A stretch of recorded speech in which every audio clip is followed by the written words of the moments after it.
সমস্ত SIR form জমা নেওয়া বুথের সংখ্যা কমে দাঁড়ালো 7-এ। 2208 থেকে ধীরে ধীরে সেটা কমে দাঁড়িয়েছে 7-এ।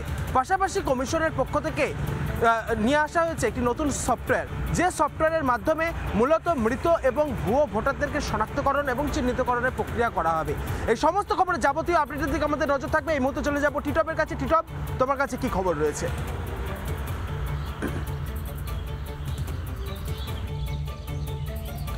গাইঘাটা এক ব্যক্তি, তার 3 ছেলে রয়েছে, তার বাড়িতে বিএলও চলে আসলেন 5টি ফর্ম নিয়ে।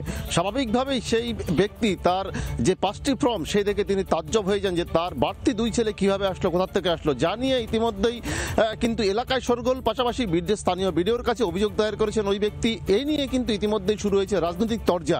আমরা থাকবো দিনভর এই খবর। এবার চলে যাব সরাসরি মনোরঞ্জনের কাছে। মনোরঞ্জন, কি খবর আছে তোমার কাছে?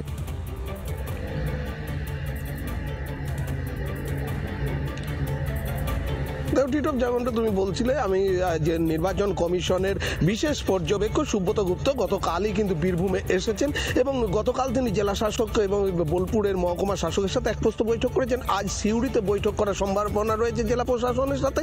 এই নিয়ে দিনভর আমাদের নজর থাকবে খবরে। এখন আমি চলে যাব সৈকতের কাছে। সৈকত, তোমার কাছে কি খবর রয়েছে?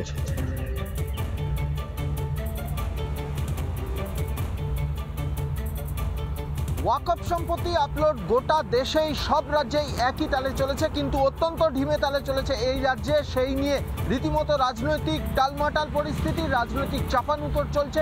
ওয়াকফ নিয়ে সংখ্যালঘুদের ভুল বোঝাচ্ছেন স্বয়ং মুখ্যমন্ত্রী মমতা বন্দ্যোপাধ্যায়। ওয়াকফ এবং এসআইআর এর সমস্ত আপডেট নিয়ে ফিরব, অন্যান্য খবর নিয়ে ফিরব।